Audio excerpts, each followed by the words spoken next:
Books don't mix with water. A Percabeth alternate universe fanfiction, part 12. Percy was frozen in place. Unsurprisingly, it had clicked in everyone else's mind before his, and he remained confused for another minute. Luke, the golden boy of the school, opened his mouth and began to reach his hand out to Annabeth. Instantly, Percy felt the protective anger blaze in him and pulled Annabeth towards himself, away from Luke. The blonde boy's eyes widened, and Annabeth didn't even make a motion to get Percy to let go of her wrist. Everyone was silent. There were no hushed whispers, only silent shock and pity for the young girl. In an instant, Annabeth regained her thought process and began to run, and she ran fast.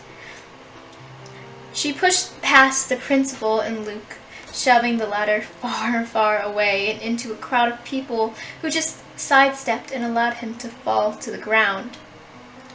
Out the door Annabeth Chase went, and off to who knows where. Her friends Thalia, Selena, and Piper dragged Luke by the collar and grabbed the unnamed girl and pulled him to a corner. Everyone could hear the threats that the spiked, black-haired girl was hissing. The principal was so in shock, so much so he didn't even try and go and retrieve his offenders for minutes. However, Percy shook his head out of his daze and went to search for Annabeth, hoping that she hadn't gone far. Jason even gave him a nudge, mouthing the word "go for it" as he went to back up Piper McLean as she berated the mystery girl. Percy sprinted out of the hall and into the cold night air.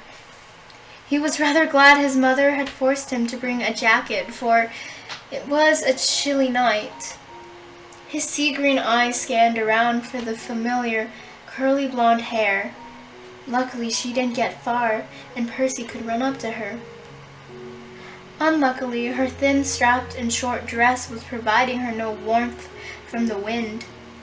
"Wise girl!" he called as he ran up to her. The blonde turned around and towards the sound of the nickname, and in one smooth motion, Percy covered her shoulders with the jacket. "You're freezing," he said worriedly, her skin icy. Annabeth laughed slightly.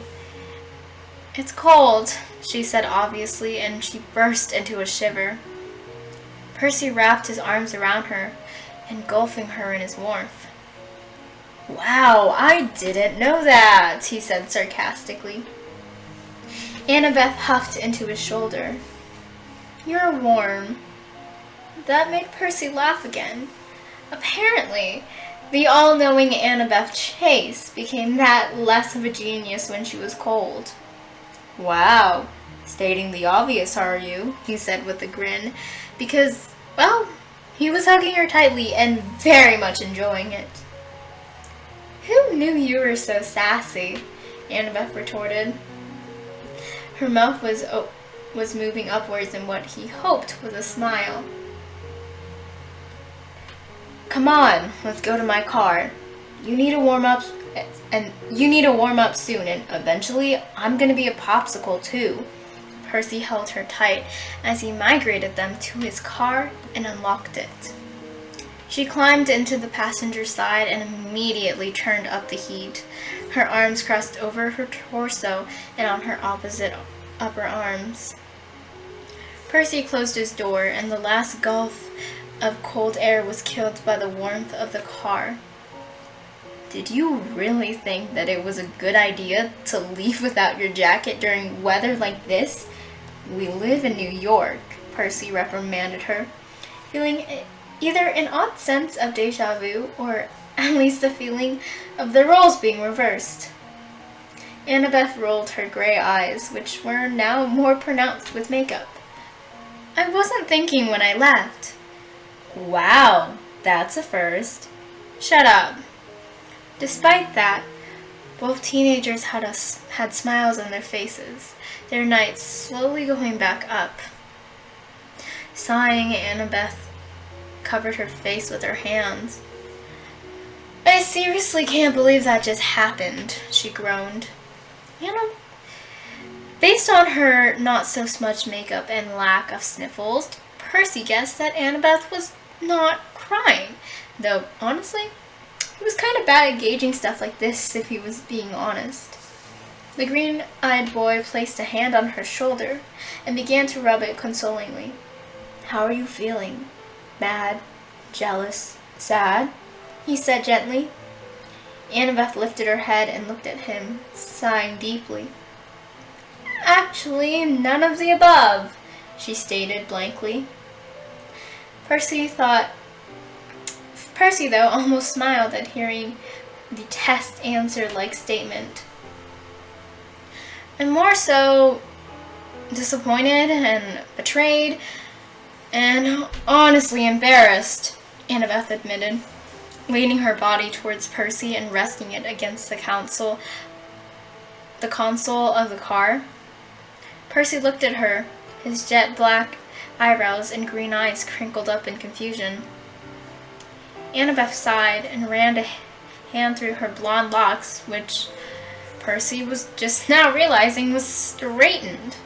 He hadn't noticed before, considering the dark lighting and, stuff that happened mere minutes ago. I guess for one, he said that he'd stop hanging out with them, and yet here he is, making out with a girl from their little group. Kronos, you've heard of them, right? Percy nodded. For the record, who hadn't? Kronos and his Titans, they were very, very, very well known, and not for being all sunshine and rainbows. Half the members were high school dropouts and addicts that drew other influenceable children in. The other half were merciless fighters who lived to brawl on the streets. Annabeth smiled tiredly at Percy. Luke started hanging out with them years back. I told him to stop many, many times, and this year he had promised me, and truth be told, I believed him. This year, that is. Nothing new on his record, not even a scent of weed on his clothes or hair, no healing scabs to take care of. I thought he was finally done with him, his new family, and was going to stay with us, his old family. Annabeth put up air quotes and fell back against the seat again. The girl with the sleeve of tattoos? She had 3 that were symbols of their little gang, she said blankly. Percy, truth be told, didn't really know what to tell Annabeth that would make her feel better.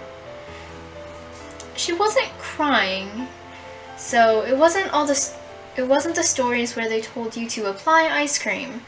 She wasn't mad, or else he'd probably be dead, or in desperate need of a punching bag, because Annabeth Chase could probably kill a man in 3 seconds on a good day.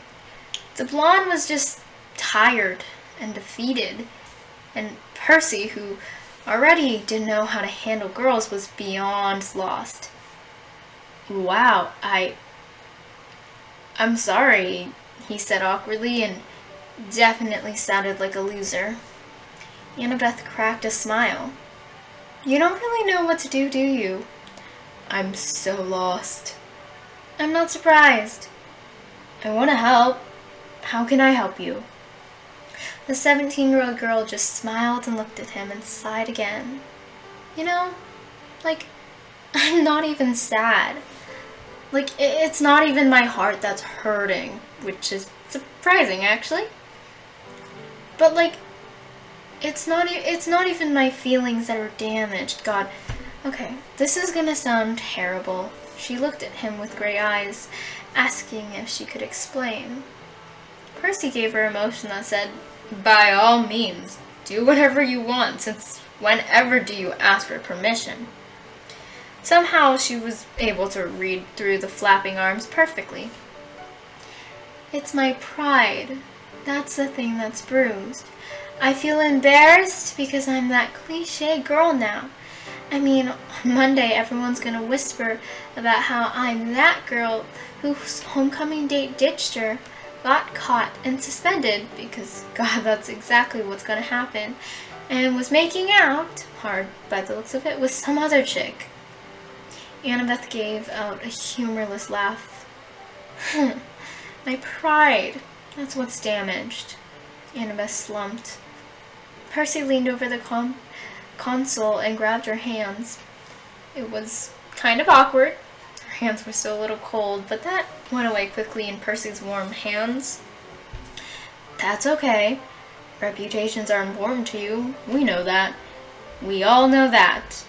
But what matters is that you're not moping over him. I mean, you are Annabeth Chase, so I don't know why you would. But Luke made a very wrong choice and betrayed you. That's all on him. He lost a very important person. He should have listened to you, Percy told her. Annabeth muttered something about if everyone listened to her, then maybe the world would actually be doing okay. Percy got a striking idea and turned the key on all the way, the engine of his car roaring.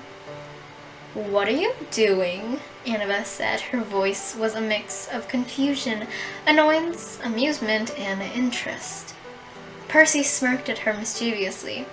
There was probably the trouble-making glint in his eyes. The blonde next to him loved to point that out on a normal day. On an adventure to a better homecoming night. Where? You'll see. I can't just leave. Not without telling my friends, or grabbing my jacket, or knowing where I'm going. Percy stared at her with huge seal eyes, just trying to get her to pity him enough to go. 10 seconds later, and with a huff, Annabeth threw up her arms in clear defeat. Fine, we can go.